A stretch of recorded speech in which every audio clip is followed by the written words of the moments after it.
우리 하나님 말씀, 우리 신약성경 히브리서 2장 1절 말씀 보시겠습니다. 우리 하나님 말씀 신약성경 히브리서 2장 1절 말씀입니다.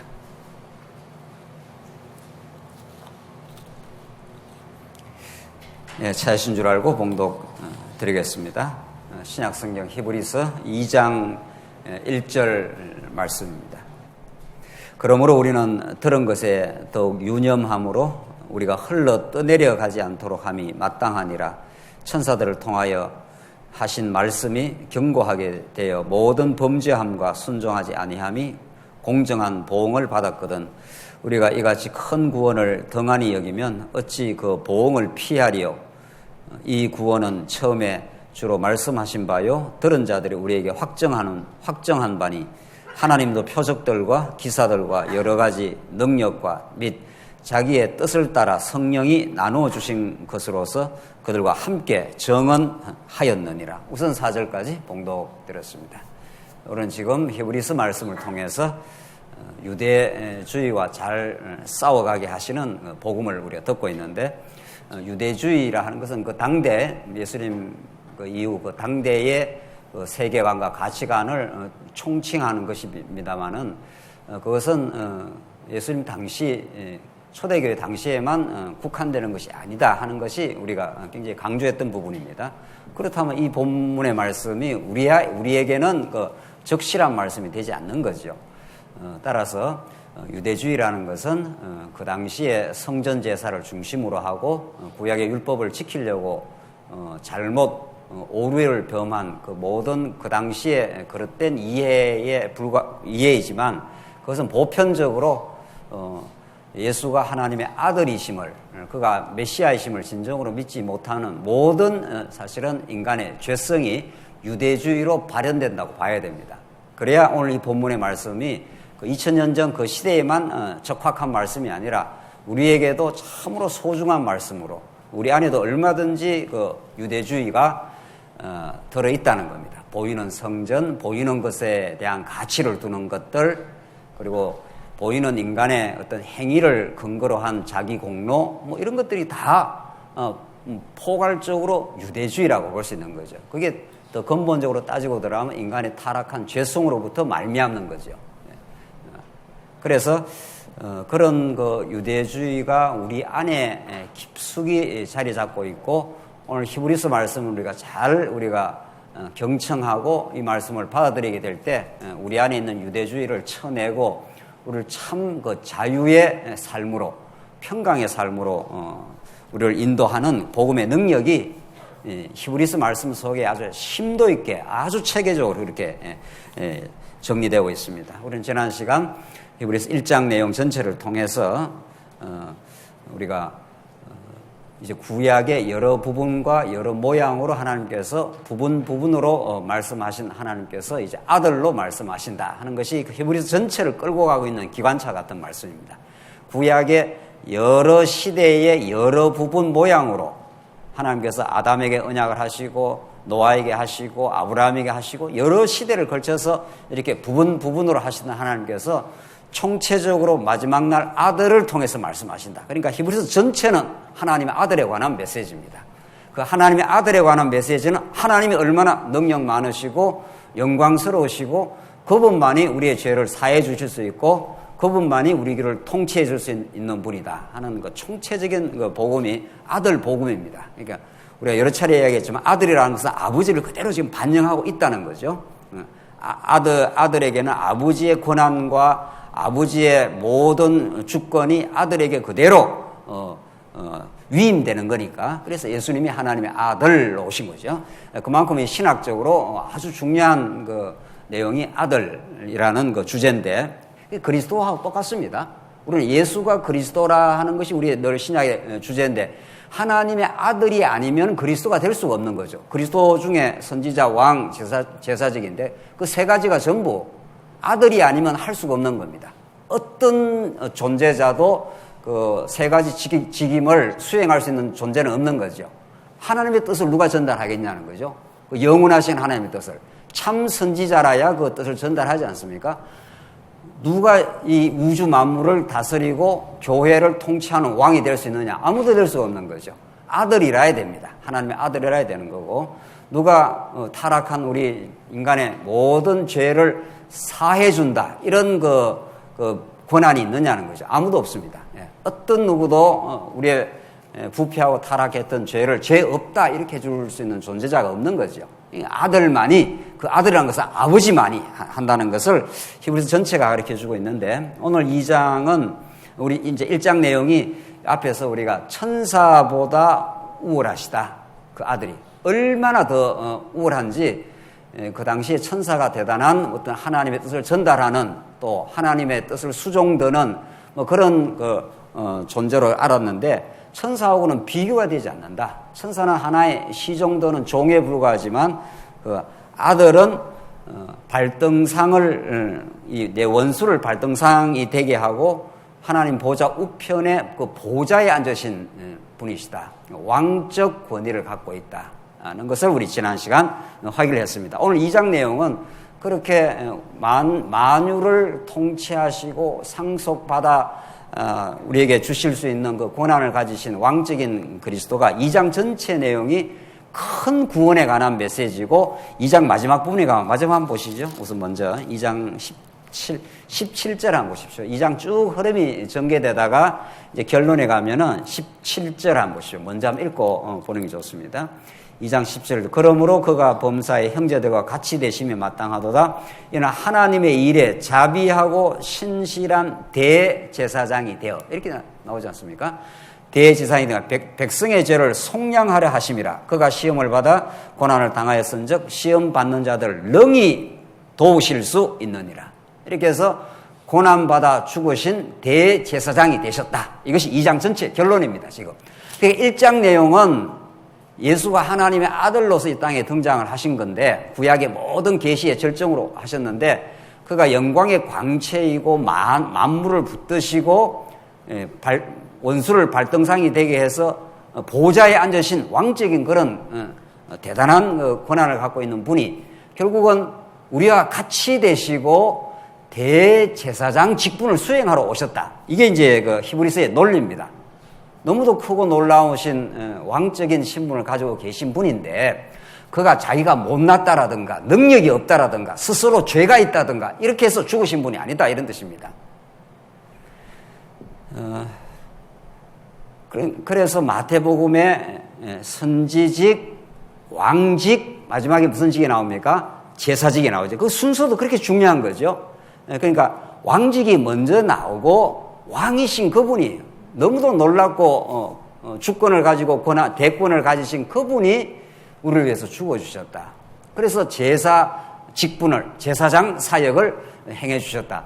이제 그만큼 이 갭이 있는 만큼 우리에게 그 은혜가 넘치는 거죠. 못난 사람이 십자가에 매달려 죽었거나 자기 죄로 죽었거나 하면 그게 왜 우리한테 구원이 되겠느냐는 거죠.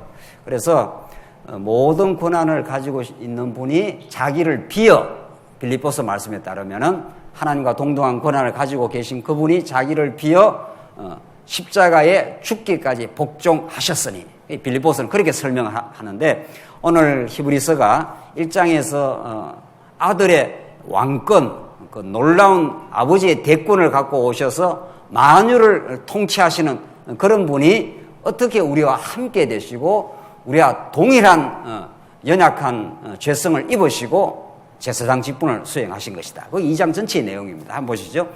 그래서 2장 1절, 그러므로 우리는 들은 것에 더욱 유념함으로 우리가 흘러 떠내려 가지 않도록 함이 마땅하니라. 그러니까 이제 이 히브리서 기자는 이미 이 편지를 받는 사람들이 이미 복음을 들은 사람들이죠. 근데 복음을 들은 사람들인데 그 당시 유대주의가 워낙 팽배하고 그 당시에 보이는 성전 제사가 유대인들에게는 생명줄 같은 거 아니에요. 그들에게는 그만큼 그 성전 제사 보이는 게 중요한 거죠. 그러니까 모세가 중요하고 그들에게는 아론 반차가 중요하고 그런 겁니다. 그 당시에 그 세계관은, 가치관은. 그런데 이 복음을 들었음에도 불구하고 자꾸 그 유대주의로 퇴행을 하고 있는 중이죠. 그래서 지금 다시 이제 격려하는 이 강론이나 마찬가지입니다. 히브리서는 우리는 들은 것에 대해서 더욱 유념하고, 들은 것, 복음을 들은 것이 있었다는 거 아니에요? 더욱 유념함으로, 거기다가 마음을 잘 이렇게 창념하는 게 좋다. 우리가 흘러 떠내려가지 않도록 함이 마땅하니라. 이렇게 막 폭우가 와가지고, 막 그 폭우에 떠내려가듯이, 복음에 이렇게 닻을 내려놓지 않으면은 자꾸 표류를 한다는 거죠. 우리 신앙생활이. 자꾸 마음에 방황이 생긴다라든가, 뿌리를 잘 내려가지고 어떤 시련이 와도 그 모든 걸 통해서 그리스도의 왕권과 제사직의 수행을 통해 드러난 하나님의 그 큰 구원의 사건을 우리가 영적으로 깊이 깨닫고 있으면 흔들리지 않는데, 이제 그 당시 성도들이 그랬다는 겁니다. 그래서 우리가 흘러 떠내려가지 않도록 함이 마땅하니라. 그렇게 하려면 들은 것을 유념해야 된다. 그걸 잘 생각을 그게 멈추어 있어야 된다. 유념이라는 게 그런 거 아닙니까?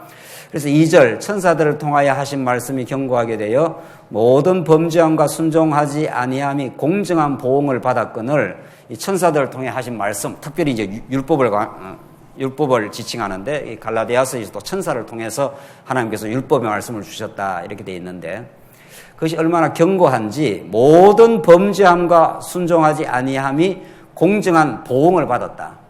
만약에 율법을 어길 때는 그에 대한 공정한 보응을 받게 돼 있다. 율법은 심판을 뜻하고, 율법대로 만약에 그대로 심판을 한다면, 그 공정한 보응을 한다면 아무도 살아날 수가 없다.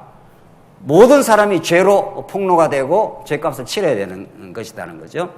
그래서 3절, 우리가 이같이 받았거든 우리가 이같이 큰 구원을 등한히 여기면 어찌 그 보응을 피하리요. 이 구원은 처음에 주로 말씀하신 바요 들은 자들이 우리에게 확증한 바니. 그런데도 불구하고 율법에 만약에 행위대로 한다면은 누구나 공정한 대가 지불을 해야 되고 멸망당해 마땅하지만, 하나님께서 이미 제사 제도를 통해서 그 큰 구원을 구약적으로 이루어내시고 예수님이 영원한 제사로 이루어내셨다. 이거야말로 놀랍고 큰 구원이라는 거죠. 이걸 등한히 여기면 되겠느냐? 이미 구약 모든 율법을, 구약의 모든 성전 제단을 온전하게 단번에 십자가 사건으로 이루신 큰 구원이 있는데, 그걸 등한히 여기면 너희들이 어떻게 그 진리 안에 살아갈 수 있겠느냐 하는 이런 그 격려의 이 설교나 마찬가지죠, 이게.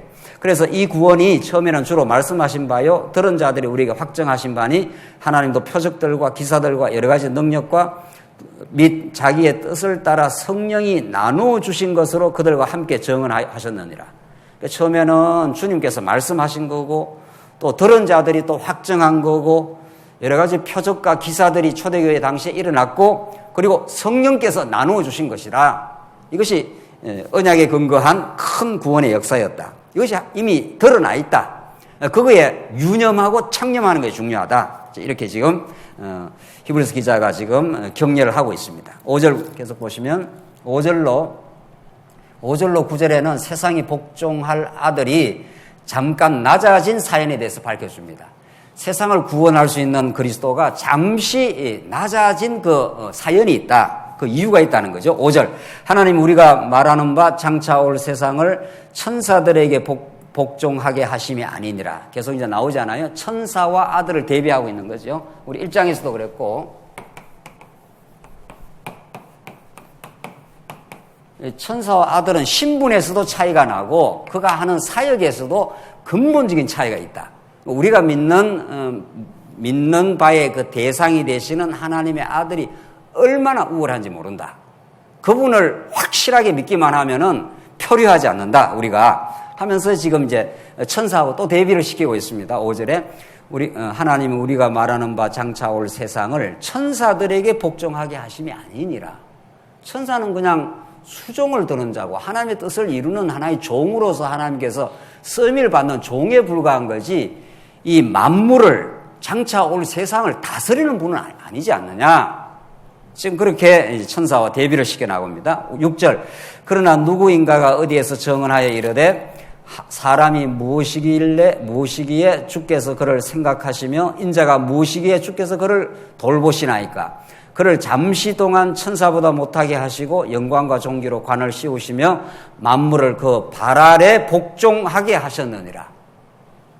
이분이 바로 오신 것이다. 구약에 이렇게 시편에 예언이 되어 있는데, 구약이 다윗에게 한 하나의 예언이 되어 있는데, 이것이 장차 오실 메시아 사건에 적중이 되고 하나님의 아들에게 이게 적중되는 말씀이어서 만물을 그 발 아래 복종하게 하시는 분이 온다. 그 한대로 실제로 지금 오셨다. 그분이. 그걸 말하는 거죠. 그래서 천사보다도 잠시 못하게 하셨다. 그 예수님이 이 땅에 오셔서 온 우주를 통치하시고 실제로 바다를 잠잠케도 하시고 아이로의 딸을 적석에서 일어나라 하면은 죽었던 자가 적석에 일어나고 죽었던 나사로를 적석에서 살려내시고 그런 생명과 사망을 한 손에 거머쥐시는 주권자이신데 이런 말이죠. 그런데 그 예수님이 이제 마지막에 고난의 길을 가시고 천사보다도 잠깐 못하게 그렇게 하셔서 십자가에 매달리시고 침바텀을 당하시고 십자가에서 완전히 벌거벗음을 당하시고 그렇게 저주받은 바 되사, 나무에 매달린 자마다 저주받은 바 되사 그렇게 고난의 길을 가게 되셨다는 거죠. 그래서 오늘 본문인 표현대로 그를 잠시 동안 천사보다 못하게 하셨다. 그러니까 왜 그분이 그렇게 하셔야 되느냐는 거죠. 지금 히브리서 기자가 이제 점점 그렇게 설명을 해 나가는데 그가 원래 얼마나 놀라운 주권과 우월하신 분이시고 그가 만유의 상속자로 우주를 통치하시는 모든 주권자이신데 잠시 천사보다 못하게 하셨다가 영광과 존귀로 관을 씌우시게 하셨다. 이렇게 낮아지게 하시고 고난받게 하시고 마침내 십자가에 죽게 하신 다음에 부활하고 승천하여 영광과 존귀로 관을 씌우시는 분. 하나님께서 그렇게 이제 계시를 해 나가신다는 거죠. 그렇게 언약 백성들을 향한 하나님의 마음을, 하나님의 뜻을 그런 방식으로 이제 전달하겠다는 거죠. 그리고 우리 부모가 능력이 많습니다. 그래서 부모가 무슨 능력이 많다고 그 자녀가 그 사랑을 깨닫는 건 아니라 말이죠. 그 이제 성부 하나님이 우리 에베소서에서 모든 만물과 만사를 다 통치하고 계획하고 작정하고 예정해놓고 그 계획대로 이 우주 만물을 이끌어 가시고 자기 사랑하는 백성을 그렇게 섭리해 가시지 않습니까? 그러나 만약에 성부 하나님의 그 계획처럼 그 성부 하나님으로만 만약에 우리 하나님이 보이면은 우리가 그 하나님의 사랑을 깊이 깨닫지는 못합니다. 뭐 하나님의 능력이 많으신가 보다. 그가 작정하면 뭐든지 그 작정대로 되는가 보다. 이렇게 그 하나님에 대해서 깨달을 수는 있지만은 성자 하나님의 방식으로 그가 우리의 구속을 위하여 낮아지시고 실제로 고난당하시고 가시면류관 씻시고 죽으시고 이렇게 성자가 구속함의 그 방식을 통해서 하나님이 어떠신 분이라는 걸 성부 방식으로만 드러내는 게 아니라 성자의 방식으로 드러내야 그래야 그 깨닫는 거죠. 아, 우리 하나님이 이렇게 우리를 위해서 희생하시고 고난받고 우리 부모가 그런 거 아니에요? 능력이 너무 많아가지고 아무것도 안 하고 만약에 자식을 사랑하면은 깊이 깨달아지지 않는 거 아니에요? 아버지가 나가서 고생하고 힘겹게 그 일을 뭐 돈을 버린다든가 엄마가 새벽부터 일어나서 자녀를 위해서 이렇게 여러 가지 그 고생하면서 그렇게 그 부모 자녀 관계가 형성이 되는 거지 않습니까? 그런 시간들을 그 어릴 때부터 그 우리 일반 계시에서 허락을 하시는 거지 않습니까? 그러니까 그런 것을 같이 보고 같이 고생하고 같이 그걸 본 자녀들이 점점 그렇게 부모님이 이렇게 우리를 위해서 애쓰고 고생하고 힘들게 살아왔구나. 그래서 내가 컸구나. 똑같습니다. 성경이. 성부 하나님은 모든 걸 작정하고 계획해 놓습니다. 그 계획대로 안 되는 게 없단 말이죠. 그만큼 하나님의 주권과 전능하심이 있는 거죠. 그런 분이 성자의 방식으로 우리에게 나타난 게 구속 사건 아닙니까? 그가 왜 고난당하고 왜 십자가에 처절하게 죽어야 되고 자기가 심판자가 될 수 있는 분이 심판을 받는 거 아닙니까? 오히려 죄를 뒤집어 썼기 때문에 죄인의 모습으로 등장한 거죠. 그게 이제 예수님의 제사직 사역입니다. 그래서 예수님의 그 구속이라는 거, 이건 하나님의 그 은혜와 사랑을 절정으로 드러내는 방식이라는 거죠. 그러니까 언약 성취사라는 건 너무도 그 중요한 성경의 큰 틀이긴 하지만은 그 언약을 이루는 방식이 구속입니다. 그러니까 성부 하나님이 모든 걸 작정하고 계획하고 당신의 뜻대로 안 되는 게 없습니다. 이 피조 만물 어떤 것도 하나님의 계획대로 안 되는 게 있냐 말이죠. 그 하나님 뜻대로 된다는 성부 방식으로만 드러난 게 아니고 성자의 방식으로 하나님께서 구속을 통해서 우리에게 너무도 절실하게 복음서에 많이 보여준 거 아니에요. 복음서 뒷부분 다 예수님의 그 구속의 사역이죠. 대속이라고 하는. 그러니까 부모가 많이 고생하고 이렇게 키웠기 때문에 자식이 그걸 잊을 수가 없는 거죠. 그렇잖아요. 이렇게 그 부모가 나를 위해서 수고하고 희생하고 고생을 하셨구나. 그게 그 세월을 거치면서 몸에 녹아져 들어가 있고 그것이 우리의 삶을 움직이는 힘이 되는 거죠. 그런 것처럼 우리 하나님도 하나님 뭘 못하시겠냐고요. 하나님께 능력 많으신 분인데 뭐 하나님 꼭 우리를 통해서 이렇게 하셔야 되겠냐고요. 하나님이 교회를 세운다든가 이 땅에 복음을 전파한다든가 당신의 능력이 그거 무궁한 능력을 갖고 다 행하실 수 있죠. 얼마든지. 그런데 하나님은 그렇게 안 하시고 오늘 표현은 여기 나온 대로 잠시 천사보다 못하게 하셨다는 거 아니에요. 세상에 하나님의 아들이 천사보다 못할 이유가 있냐고요. 천사라는 건 그냥 하나님이 지어놓은 이게 피조물인데 아들하고는 비교가 안 됩니다. 이거는. 그렇잖아요. 이 천사라는 거는 수천 천사가 있어도 아들 한 분과 그 대비가 되겠냐고요. 그런데 하나님께서 천사보다 못하게 하셨다는 거예요. 고난의 삶을 치르게 하고 우리의 죄성을 그대로 갖고 옵니다. 예수님이. 조금도 다르지 않습니다. 그러니까 죄인으로 죽는 거지요. 그래서 대속이라는 게 이루어진 거죠. 그래서 우리는 복음서를 그렇게 사복음서가 하나도 빼놓지 않고 그걸 정언하지 않습니까? 예수님이 잡혀가는 모습, 베드로가 말고의 길을 치니까 놔둬라. 12영이라도 내가 지금이라도 더 없애버리면 로마도 다 내가 없앨 수 있지만 그렇게 하면 하나님의 뜻이 안 이루어지기 때문에 내가 그렇게 죽으러 간다는 거 아니에요? 그걸 아주 리얼하고 역사적 사실로 실제로 예수님이 저주받은 바 되시고 엘리 엘리 라마 사막다니 어찌하여 나를 버리셨나이까. 예수님이 저주받아 버림을 당했습니다. 예수님이 치러야 될 그 심적 고통 이유로 말할 수 없었던 거 아니에요. 골고다로 끌려가기 전날도 그랬고. 그래서 그걸 성경의 생생한 복음의 사건으로 우리에게 정언하고 가르쳐주는 것은 그런 방식으로 하나님 우리에게 사랑을 표현을 하신 거죠. 그래서 그 마음을 우리가 깨닫고 우리가 주를 위해 살려고 하는 거죠. 그래서 이 교회에 우리가 봉사를 한다든가 주를 섬긴다든가 교회를 세워가는데 우리 한다는 거는 그 아버지의 마음이 그 아들의 방식으로 우리에게 전달되면은 그렇게 움직여 나가는 거죠. 그래서 그건 자발적으로 하는 거죠. 세상에 교회 일을 억지로 하는 수가 있냐 말이죠. 그건 교회 일이 아닌 거죠. 억지로 되는 건. 자식이 억지로 그거 한다는 거는 그 부모가 그거 다 아는 거 아니에요. 이게 자기가 고마워서 마음에 감동이 있어서 그래서 조금이라도 아버지를 어머니를 기쁘게 할 일이 있을까 뭐 이렇게 그게 자발적으로 움직이는 그걸 부모도 좋아하는 거죠. 그래서 천사보다 못하게 하신 겁니다. 그래서 하나님이 영원하신 분이고 능력 많으신 분이지만 우리와 동일하게 되시고 그 고난받고 고생하는 걸 직접 보여주신 거죠. 그분이 그렇게 우리를 위해서 고난받고 대속의 죽음을 죽으셨다는 걸 우리에게 가르쳐 주심으로 그 큰 구원을, 그 큰 사랑을 우리에게 확정하신 거죠. 그래서 우리는 그 예수를 알고 나면 그 예수를 위해서 산다는 건 너무도 자연스러운 거죠. 안 사는 게 이상한 거죠. 복음을 위해서 산다는 거는. 그래서 무엇을 위해 하더라도 그 복음을 위한 그리스도의 영광을 위한 그분의 사랑의 감동으로 그렇게 하려고 하나님께서 천사보다 못하게 하시며 다시 죽음에서 부활하게 하셔서 영광과 존귀로 관을 씌웠다는 겁니다.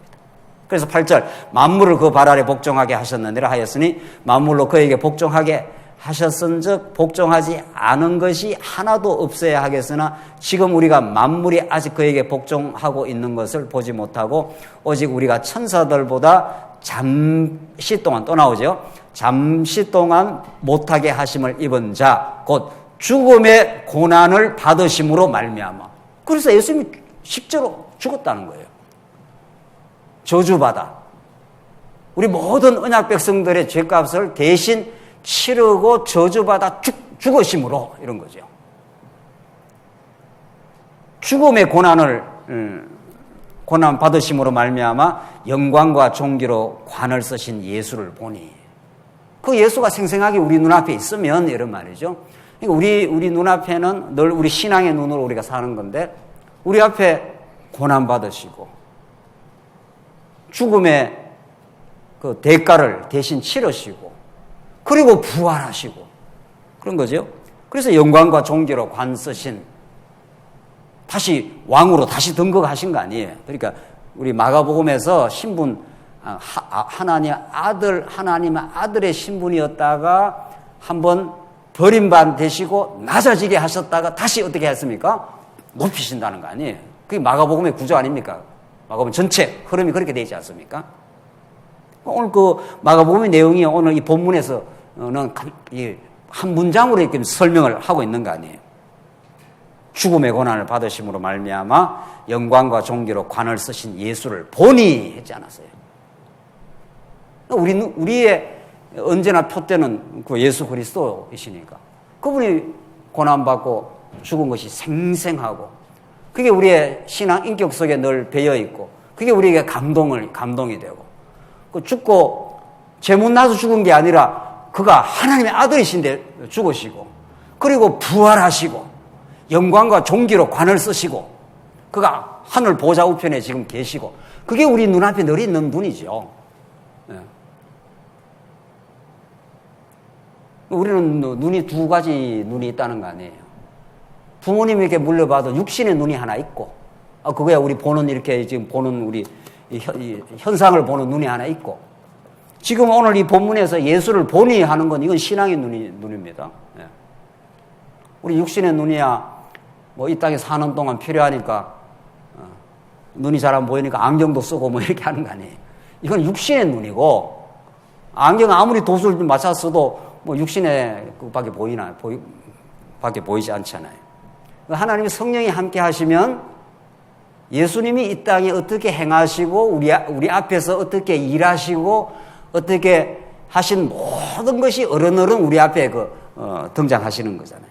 그럼 우리한테는 한없는 우리의 생명이 되어 주시고 우리의 은혜가 되어 주시고 우리의 영생이 되어 주시고 천국을 우리에게 도입해서 천국으로 인도해 가실 분이시고 고난받고 죽으심 특별히 이거 히브리서는 제사 직분에 대해서 강렬하게 지금 설명을 해가는 거니까 구약의 모든 성전 제사들 양을 잡아가지고 양을 사지에 뜨고 그 양 잡는 것도 이게 보통 일이 아닙니다.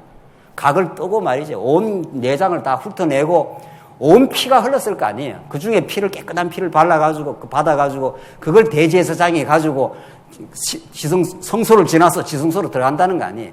그걸 전부 지금 보고 있는 거 아니에요. 그 순결한 양이 하나 죽는 모습을 사지를 다 각을 떠가지고 하는 죽는 모습을. 근데 예수님이 실제로 그렇게 하신 거죠. 실제로 십자가에 매 달리고 온 물과 피를 다 쏟으시고 그렇게 해서 온전히 영원한 사랑을 우리에게 확정을 하신 거죠. 우리는 생명이 되어주시고 우리의 삶의 의미가 되어주시고 우리의 모든 것이 되어주시고 우리가 살아가는 삶의 유일하고 절대적인 가치가 되어주시고 그분이 그 예수를 보니 이렇게 했지 않았어요? 이를 행하시면 하나님의 은혜로 말미암아 모든 사람을 위하여 죽음을 맛보려 하심이라. 하나님의 은혜가 임하면 죽는다는 거예요. 그게 하나님의 사랑의 확정이니까. 그래서 다시 부활하게 하시면 우리는 다시는 이제 죽음이 없도록 지난 주일날도 뭐 조문 예배가 있어갖고 갔다 왔습니다. 이 모든 사람들이 죽을까 두려워하는 거 아니에요. 예, 대통령 아니라 천하 없는 재벌 아니나 천하 없는 모든 걸 이 땅에 다 가지고 있어도 다 죽음을 두려워하고 죽음은 필연이고 죽음을 피해 나갈 수가 없습니다. 그런데 예수님이 죽음을 맛보려 죽어버리셨다는 거예요. 그래서 그 예수님의 죽음은 죽음을 없애버린 겁니다. 우리한테. 다시는 우리에게는 죽음이라는 게 아직 아예 없는 거죠. 나는 부활이요 생명이니 살아서 나를 믿는 자는 죽어도 살겠고 살아서 나를 믿는 자는 영원히 죽지 아니하리라. 이렇게 해서 예수님의 죽음은 모든 인류가 두려워하는 죽음을 없애버린 겁니다. 그러니까 그래서 우리가 진짜로 예수를 믿으면 뭐 아파서 좀 힘든 거는 좀 힘들겠지만 병이 찾아오면은 죽음에 대해서는 공포가 없는 거 아니에요. 안 그러나요? 죽음에 대해서 지금 우리 예수 믿는 사람이 두렵다라든가 뭐 공포가 있다든가 이런 건 아니잖아요. 적어도 우리 예수를 확실하게 믿는다면 확실하게 죽음이 종식되어 버렸습니다. 예수님의 죽음으로. 다시는 우리는 지옥과 죽음이 없는 거죠. 그래서 예수님이 죽음을 맛봐가지고 죽음을 없애버렸습니다. 다시는. 우리는 죄와 사망의 법 아래 있기 때문에 율법으로 말미암으면 그 공정한 보응을, 그 대가를 치르면 우리가 영원히 죽어야 마땅한 인생이지만은 예수님이 십자가에 죽어 주심으로 다시는 죽음이 없도록. 그래서 우리는 죽음이라는 게 아니라 잔다 그러지 않습니까? 예수님께서. 그러니까 우리 성도님들이 이제 우리 연세 많으신 우리 장로님, 권사님 돌아가시면 내가 죽는다 이렇게 하는 게 아니라 잠시 우리 잠시 자고 나면 가뿐하게 일어나지 않습니까? 그런 거는 똑같습니다. 우리 하나님을 믿는 사람, 영생을 믿는 사람은 10시간이나 수천 시간이나 똑같습니다. 하나님 보실 때는 이 태초로부터 종말까지가 잠깐입니다. 한밤의 한 경점이라 그래요. 영혼에 비해서는 이건 잠깐이란 말이죠. 그러니까 우리가 이제 근데 죽지 않습니까? 죽고 예수님이 언제 올지 모르죠. 한참 이제 시간이 가도 잠깐 자고 일어나면 예수님 만나게 됩니다. 우리는. 그렇기 때문에 얼마나 우리의 죽음의 두려움, 고통 이게 다 우리는 이미 끝난 사람들입니다. 그래서 죽음이라는 건 아예 없는 것이고 잠시 잠들었다가 다시 부활의 날을 새하늘과 새 땅을 우리가 살면서도 사모하는 우리의 영원한 신랑 되시는 우리 예수님을 만나게 될 것입니다. 그게 예수 믿는 특권이고 그래서 그 밝은 세계를 향해서 가는 것이지 뭐 죽는 게 두렵다든가 이렇지 않다는 거죠. 우리는 실제 10절 그러므로 만물이 그를 위하고 또한 그로 말미암은 이가 많은 아들들을 이끌어 영광에 들어가게 하시는 일에 그들의 구원의 창시자를 그야말로 예수님이야말로 구원의 창시자입니다. 구원을 시작하신 분 그리고 종결까지 짓는 분 예수님이야말로 그 구원의 창시자를 고난을 통하여 온전하게 하심이 합당하도다. 이렇게 해서 하나님께서 영광에 이르는 길 자체가 고난을 통해서 죽음을 통해서 반드시 이루어지기 때문에 여러분과 저도 예수의 지체이기 때문에 날마다 옛사람을 죽여가는 그 고난은 늘 있습니다. 사실은 우리가 하나님으로부터 하나님의 우리가 형상으로 이렇게 지음을 받았는데 아담이 타락하여 하나님과 관계가 단절되고 세상과 연합이 되어 있는 거죠. 우리가 이렇게 되어 있는 겁니다. 타락한 인간은 원래는 이렇게 사는 존재인데 하나님 안에 우리가 사는 존재란 말이죠. 아담과 하와가 한 몸을 이루어서 살듯이 그 연합이라는 게 성경에 그렇게 중요한 거 아니에요. 연합 사상인데 성경이 우리 하나님과 사실은 우리가 연합되어 있는 거거든 원래. 근데 타락을 했다는 것은 하나님과 관계가 단절이 됐고 이쪽으로 이렇게 세상으로 연합이 되어 버렸습니다. 이게 마귀의 종로로 산 거예요. 세상 혹은 마귀의 종로로 산 거예요. 모든 타락한 인류는 마귀가 끄는 대로 갑니다. 타락한 존재는. 그러니까 하나님께서 예수를 보내서 다시 하나님과 연합되도록 이걸 끊고 들어오는 거죠. 이걸. 세상을 끊고 들어와요. 하나님께서 그래서 말씀에 검을 줘가지고 우리가 세상과 연결되어 있는 걸 끊고 들어오는 게 그게 고난입니다. 우리가 세상에 자꾸 부착이 되어 있는 거 아니에요. 하나님보다 세상의 물질을, 하나님보다 세상의 권력을, 하나님보다 세상의 명예를 이쪽으로 우리가 자꾸 연합이 되어 있잖아요. 그러니까 하나님께서 말씀을 통해서 고난을 통해서 그걸 이제 끊어내는 거죠. 그래서 우리 삶이 고난 많습니다. 광야라는 게 그걸 자꾸 쳐내는 작업인 거죠. 그걸 쳐낸다는 것은 우리가 하나님께로 연합되고 예수와 하나가 되고 예수 안에서 우리가 참된 행복이 있다는 걸 깨닫게 하는 과정인 거죠. 이게 간단치 않습니다, 이게. 이쪽으로 이렇게 연합되어 있기 때문에. 이생의 자랑, 안목의 정욕, 이게 전부 이쪽입니다. 전부. 이쪽으로 붙어 있는 거죠. 이걸 끊어내기 위해서는 예수가 얼마나 좋다는 걸 자꾸 깨닫게 하면은 전에 좋던 것이 이제 덜 좋아지는 거죠. 근데 이 매력이 보통 매력이 아닙니다. 이 거의 마력에 가깝습니다. 그러니까 이것을 세상을 버리라 하면 절대로 안 버려지는 거죠. 예수를 통해서 얼마나 하나님이 우리를 사랑하시는가. 예수 안에 산다는 게 얼마나 좋은가. 교회 생활이 얼마나 기쁘고 행복한가. 뭐 이런 것들을 자꾸 우리가 경험하기 시작하면은 이쪽으로 이제 훨씬 덜 가는 거죠. 저쪽에 이제 끊어져 나가는 거죠. 우리 신앙생활은 저 싸움입니다.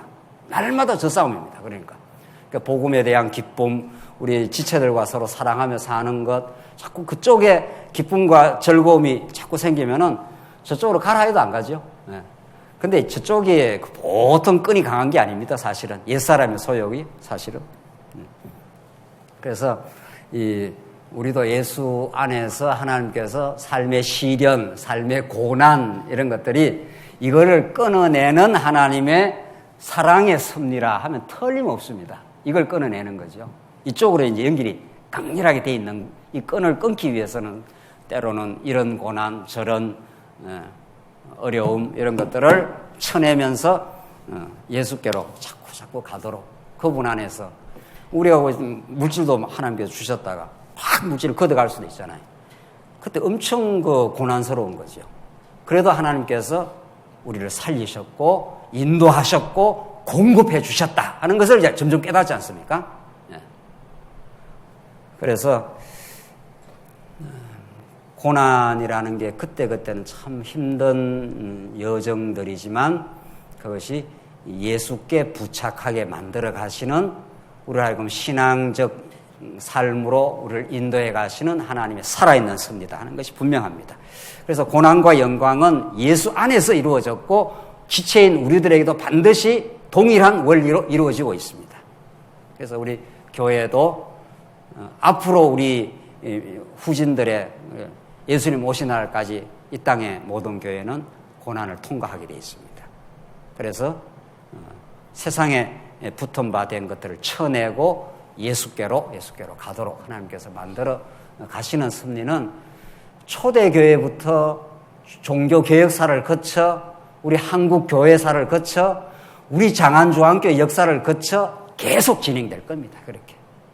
그래서 우리들에게는 그런 과정들이 힘든 과정들이 있었지만 그게 지나고 나면은 예수 한 분 오롯하게 우리에게 정말 붙들고 그분 안에서 참 행복이 있다는 것을 깨닫게 하는 것이 틀림없습니다. 11절 그래서 거룩하게 하시는 이와 거룩하게 함을 입은 이들이 다 한 근원에서 난지라. 이거 얼마나 성경 표현이 재밌습니까?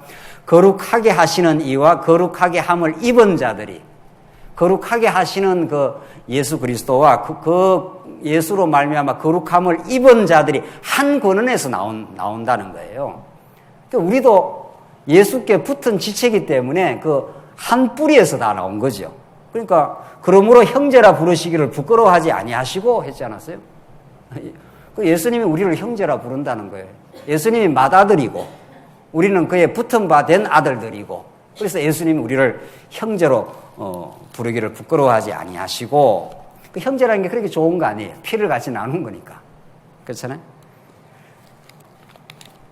그래서 12절 이르시되 내가 주의 이름을 내 형제들에게 선포하고 내가 주를 교회 중에서 찬송하리라 하셨으며 형제들에게 선포를 한다는 겁니다. 그게 바로 교회인데 형제들이 모인 게 교회니까. 그래서 13절 또다시 내가 그를 의지하리라 하시고 또다시 볼지어다 나와 및 하나님께서 내게 주신 자녀라 하셨으니 자녀들은 혈과 육에 속하였음에 그 또한 같은 모양으로 혈과 육을 함께 지니심은 죽음을 통하여 죽음의 세력을 잡은 자 곧 마귀를 멸하시며 이게 예수님이 하신 일이라는 겁니다. 십자가의 고난을 통해서 하시는 일이 죽음의 세력을 잡은 자 마귀를 다 멸해버리려고 십자가에서 완전히 척결을 시켜버리겠다는 거죠. 또 죽기를 무서워함으로 나오잖아요. 이 모든 인류가 다 죽기를 무서워한다는 거 아니에요. 죽기를 무서워함으로 한평생 매여 종노릇하는 모든 자들을 뭐 한다고요? 놓아 주려 하심이니. 그래서 우리가 늘 자꾸 복음의 그 생명의 말씀에 공급함을 받게 되면은 그 죽음이라는 공포 또 죽음의 징후들 이런 것들로 자꾸부터 우리가 벗어나는 거죠. 그리고 우리 언어가 실제로 그래요. 실제로 예수 믿는 사람 하는 언어가 딱 두 가지밖에 없다는 거 아니에요. 죽고 싶다는 거 하고 자기 뜻대로 안 되면 죽여버리고 싶다는 거. 진짜 죽음의 언어를 써요. 실제로 씁니다. 그냥 배고프다 이렇게 해도 될 건데 배고파? 뭐라고 합니까? 죽겠다 그러잖아요. 실제 이 땅이 마귀의 사단의 종노를 하고 있습니다. 모든 인류가 그러합니다. 그래서 자기를 죽이든지 타자를 죽이든지 타자를 미워하는 게 죽이는 거니까 그 자기를 죽이든지 자기 연민 자기를 자꾸 이렇게 학대하는 거 있잖아요. 자기를 그 정죄하는 거. 자기가 굉장히 의롭다고 착각하는 사람이 자기를 정죄를 많이 합니다. 그 병도 화를 내는 사람은 딴 사람을 괴롭히는 거고 화를 자기한테 내는 사람이 있어요. 그럼 자기를 괴롭히는 사람이 있어요. 그래서 그 자기를 공격하는 사람이 있다는 겁니다. 복음은 그로부터 완전 해방입니다. 예수님이 우리를 대신해서 정죄를 받았기 때문에 우리는 우리 자신을 책할 이유가 없고 다른 사람을 우리가 정죄할 이유가 없어진 사람들. 그래서 살고 싶고 다른 사람을 살려주고 싶고 이런 거죠. 생명의 언어가 우리한테 이제 새롭게 탄생을 한 사람들이 우리 예수 믿는 사람들입니다. 정말 예수 안에 사는 것이 고난이 있어도 하나님의 은혜 안으로 가는 길이라고 믿기 때문에 살고 싶고 그래서 자기가 생명의 말씀으로 살아있다는 걸 느끼기 때문에 다른 지체들, 어려운 성도들, 사망의 징후에 시달리고 있는 성도들을 살려주고 싶은 거죠. 그래서 복음을 우리가 전도라는 게 그런 겁니다. 전도라는 건 자꾸 옆에 사람들에게 도를 전해줌으로 그 생명의 삶을 살아가도록 자꾸 인도해 주는 거니까. 우리 뭐 지난 시간에도 우리 주일날 선교란 무엇인가, 전도란 무엇인가 했지만 전도는 자기가 그렇게 도를 경험한 사람은 하고 싶어서 그거 하게 됩니다. 사람을 만나게 되면 어떤 식으로도 하게 됩니다. 그 방법이야 뭐 수백 가지, 수천 가지가 있을 수 있잖아요. 그거야. 밥 사주면서 할 수도 있고 인터넷을 소개할 수도 있고 오만 어떻게든지 자기가 생명을 느끼는 사람은 죽음의 징후에 시달리고 있는 사람들에게 나누고 싶어주는 거죠. 그래서 정말 이 한평생 죽기를 무서워함으로 한평생 매여 종노릇하는 모든 자들을 놓아주려 한다. 해방시켜준다는 거죠. 예수가. 이는 확실히 천사들을 붙들어 주려 하심이 아니요 오직 아브라함의 자손을 붙들어 주려 하심이라. 천사를 붙들어 주려고 그렇게 예수님이 십자가에 죽으신 게 아니라 아브라함의 자손, 아브라함의 씨들을 우리 택한 백성들을 하나님께서 붙들어 주려고 했다. 17절. 그러므로 그가 범사에 형제들과 같이 되심이 마땅하도다. 우리하고 똑같이 됐다는 겁니다. 우리의 죄성을 하나도 빼놓지 아니하고 그대로 죄성을 입고 죄값을 치르고 죽으시는 거죠. 그러니까 양이 원래는 아무 죄가 없는 거죠.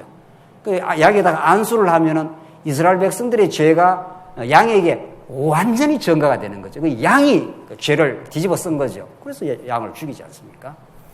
그렇게 해서 이는 하나님의 일에 자비하고 신실한 대제사장이 되어 백성의 죄를 속량하려 하심이라.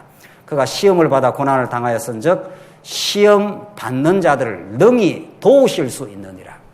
이 참 이게 굉장한 말씀입니다.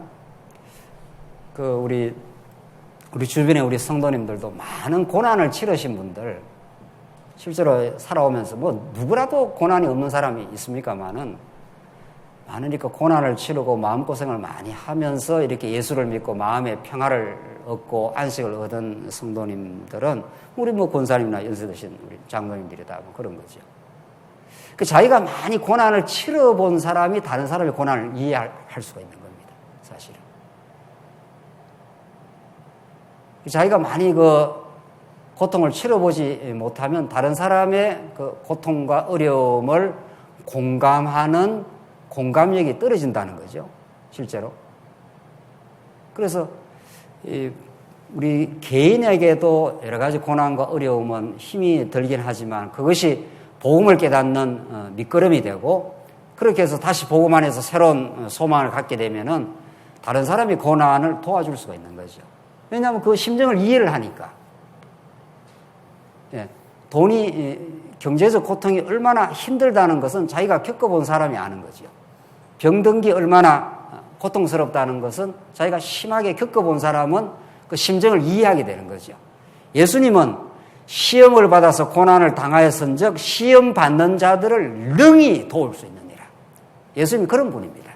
예수님이 하늘 보좌에서 이렇게 밧줄 내려갖고 우리를 구원하신 분이 아니고, 그러면 우리에게 감동이 없어요. 그렇잖아요. 밧줄 내려줘서 우리가 그냥 붙들고 올라갔으면은 천국 가서 감동이 없습니다.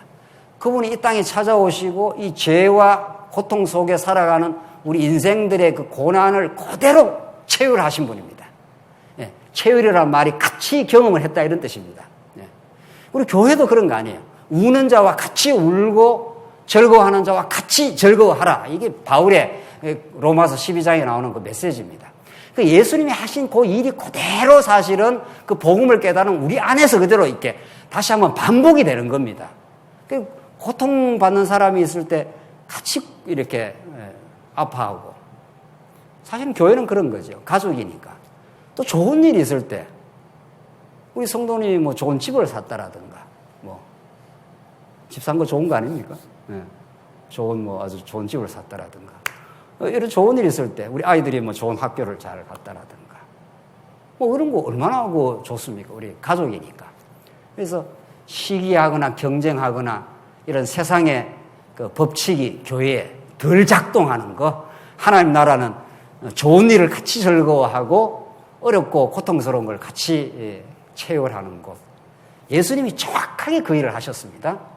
시험을 받아 고난을 당하였은즉 시험 받는 자를 능히 도우실 수 있는 분. 그분이 우리의 모든 죄악을 잘 아시고 우리의 죄 때문에 몸부림치는 우리의 삶의 현장을 너무도 잘 아시고 우리 가운데 찾아오시고 말씀이 육신이 되어 그 사르크스 하는 그 죄의 덩어리가 되어 이 땅에 오시고 우리 대신 다 고난과 죽음을 실어서 대제사장이 되신 분입니다.